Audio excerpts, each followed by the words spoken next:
محراب و منبر سیریز اکتساب سیرت النبی صلی اللہ علیہ وسلم، مصنف محمود فاروقی، مرتب مشہود فاروقی۔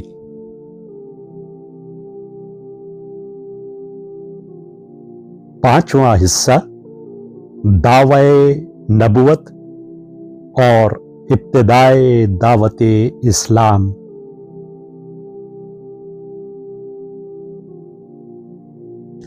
سولہواں باب، عہد جاہلیت میں مکہ کے مظلوم انسان جو صرف اپنے آقاؤں کی غلامی کے لیے پیدا ہوئے تھے۔ تحریر محمود فاروقی، آواز و پیشکش مشہود فاروقی۔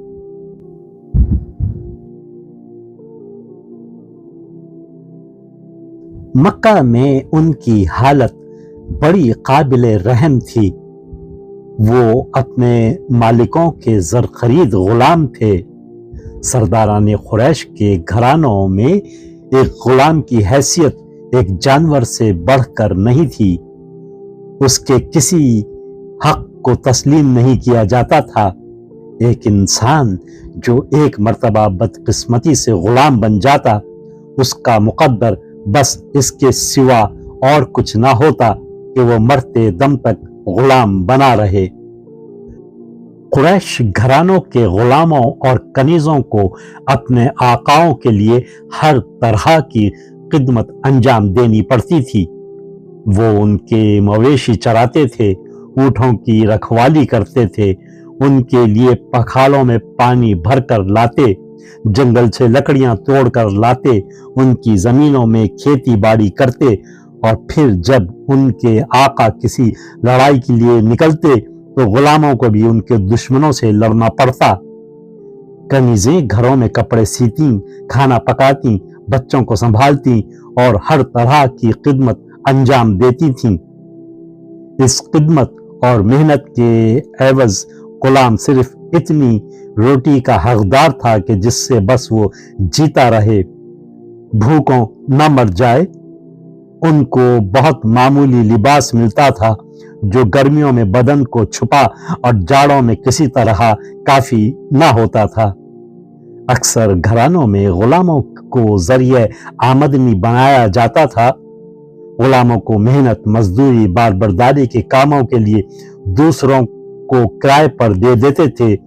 غلاموں کی خود یہ ذمہ داری ہوتی تھی کہ وہ روزانہ بازار جائیں، کام ڈھونڈیں اور پھر جو اجرت انہیں ملے وہ مالک کو لا کر دے دیں۔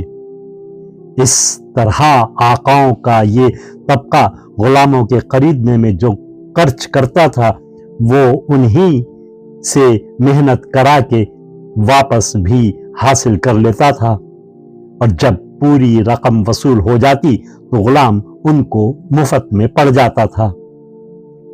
اس کے بعد جو آمدنی غلاموں کے ذریعے ہوتی وہ لگائی ہوئی رقم کا منافع سمجھی جاتی تھی۔ کنیزیں بھی آمدنی کا بہت بڑا ذریعہ تھیں۔ خوبصورت، خوشگلو اور صحت مند کنیزوں سے قحبہ گیری کرائی جاتی۔ شہر سے باہر ایک خیمے میں ان کنیزوں کو رکھا جاتا اور اس خیمے پر ایک خاص قسم کا جھنڈا لگا دیا جاتا، جسے لوگ دیکھ کر یہ جان جاتے کہ اس خیمے میں ہر اس شخص کو مہمان بننے کا حق حاصل ہے جو گرہ میں دام رکھتا ہو۔ بعض بڑے بڑے سرداروں نے ایسے قحبہ خانے قائم کر رکھے تھے اور ان کی آمدنی سے استفادہ کرتے تھے۔ غلاموں میں بعض تو وہ تھے جو غلام ابن غلام تھے، یعنی حالت غلامی ہی میں پیدا ہوئے تھے اور غلام بن کر ہی پرورش پائی تھی اور بڑے ہوئے تھے۔ بعض وہ تھے جو باہر کی منڈیوں سے خرید کر لائے گئے تھے۔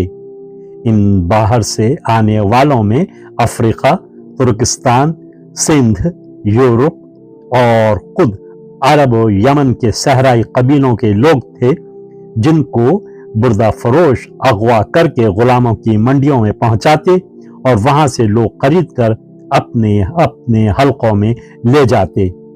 ان منڈیوں میں ہر عمر کے مرد، عورتیں اور بچے غلام بنا کر فروخت کر دیے جاتے تھے۔ دنیا کے دوسرے علاقوں کی طرح مکہ میں بھی غلاموں کی تجارت بڑے زور شور سے ہوتی تھی۔ سرداران قریش میں سے بعض کا پیشہ ہی بردہ فروشی کا تھا۔ وہ یمن اور شام کی ساحلی منڈیوں سے غلاموں کو خرید کر لاتے اور اچھے داموں قبائل میں فروخت کر دیتے۔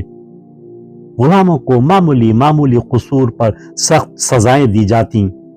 وہ اپنے آقاؤں کے ظلم و ستم کی فریاد کر سکتے تھے، نہ ان کو کوئی قانونی تحفظ حاصل تھا۔ بہت ہی کم ایسے غلام تھے جن کے آقا خوش قسمتی سے رحم دل اور بردبار تھے، ورنہ ان کی اکثریت اپنے آقاؤں اور آقازادوں کی ستم رانیوں کا تختہ مشق بنی رہتی تھی۔ ان کا فرض تھا کہ وہ اپنے آقا کے ہر حال میں وفادار اور فرما بردار رہیں اور اس کے بڑے سے بڑے ظلم کو صبر و شکر سے برداشت کریں اور حرف شکایت زبان پر نہ لائیں۔ قبائل عرب کو اپنے اسلاف پر بڑا فخر تھا اور اپنے خاندانی غرور کی وجہ سے ان غلاموں کو نہایت حقیر و ذلیل سمجھتے تھے۔ ان کی نظروں میں وہ انسان نہیں بلکہ صرف وہ ایک غلام تھے جس کو خدا نے اپنے آقاؤں کی خدمت کے لیے پیدا کیا تھا۔ مکہ کی شرفا سوسائٹی میں معیشت کا پورا نظام انہی غلاموں کی قوت اور محنت کے ستونوں پر قائم تھا۔ اگر غلاموں کو درمیان سے نکال دیا جاتا تو ان کی ساری معیشت درہم برہم ہو کر رہ جاتی۔ اس لیے وہ غلاموں کے لیے غلامی سے زیادہ کسی اور حیثیت کا تصور تک نہیں کر سکتے تھے۔ ان کے لیے ناگزیر تھا کہ غلام کو بس غلام ہی بنا کر رکھیں تاکہ ان کی قوت اور محنت سے زیادہ استفادہ کرتے رہیں۔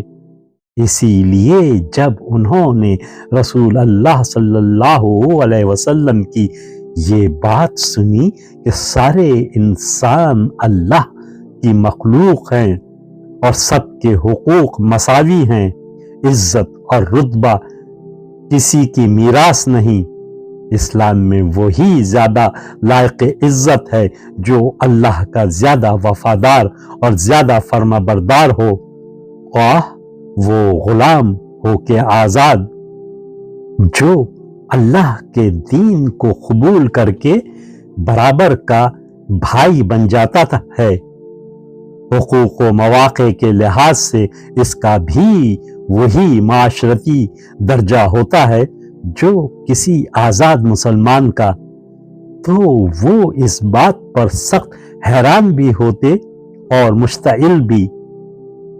محمد تو حرمت نسب کو خاک میں ملا رہے ہیں، وہ رذیلوں اور کمینوں کو شریفوں کے برابر بٹھانا چاہتے ہیں۔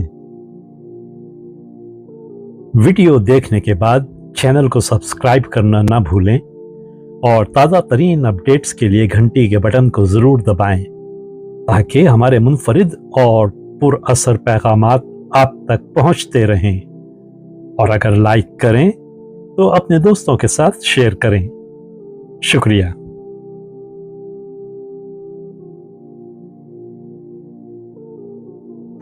کرن کرن اجالا